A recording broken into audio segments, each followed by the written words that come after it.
કાજી લઈ દીધો કાંઈ વાંધો નહીં.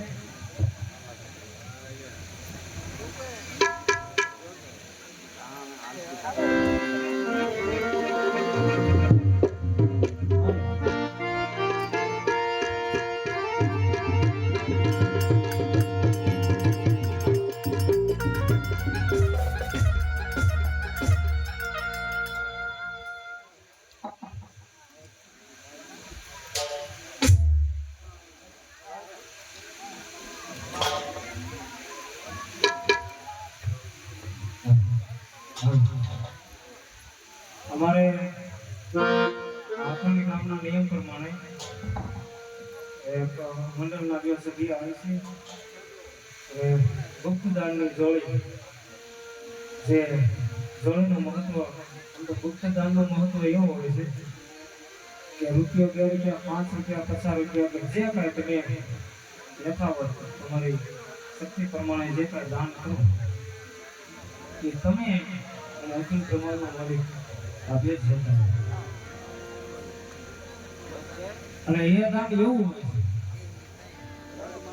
હોય કે કદાચ જમીનમાં વાવેલા વાવેતરમાં બીજ હોય તો એ કદાચ નિષ્ફળ જાય, બેંકમાં મેળવેલા પૈસા કદાચ ટ્રાન્સફરમાં નિષ્ફળ જાય, પણ આ ઈશ્વરના અને સત્કાર્યમાં વાપરેલા અન્ન ધન કે સમય ત્યારે નિષ્ફળ જતા હોય છે.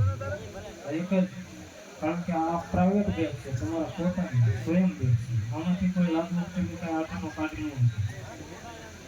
અને અહીંયા જે કાંઈ પૈસા થાય છે, આપણે તો આમ તો પાડોશી ગામ તો બધા જોયેલું હોય છે, જાણીતું હોય છે, બધા જાણીતા છે, કોઈ દાદુ કહેવાનું ગોખાણવાની જરૂર ન પડે. જ્યારે જ્યારે તમારે એવું થાય કે આ લોકો આવું કહેતા નથી, તો એ સમયે ક્યારેક આપણે નજીકનું ગામડું છે ત્યાં એક વખત દર્શનનો લાભ લેવા આવી જવું કે અહીંયાથી આમાંથી અમારા મંડળના સભ્યમાંથી 1 પણ રૂપિયાનો માવો પીડી તો શું પણ એક આઠાણાનું વેસ્ટમેન્ટ નથી કરતા, બધા સેવામાં આવે.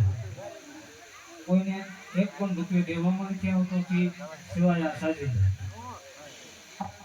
બાકી આમાંથી બધા આપણે જે ખેતી કરવા વાળા છે, અડાવાળા બધા હીરા ગણવા વાળા છે, એટલે ફી વગરના નિસ્વાર્થ ભાવે બધા સેવા કરે છે. જે કાંઈ રકમ આવે છે એ રામદેવજી મહારાજના મંદિરે ત્યાં વપરાય છે.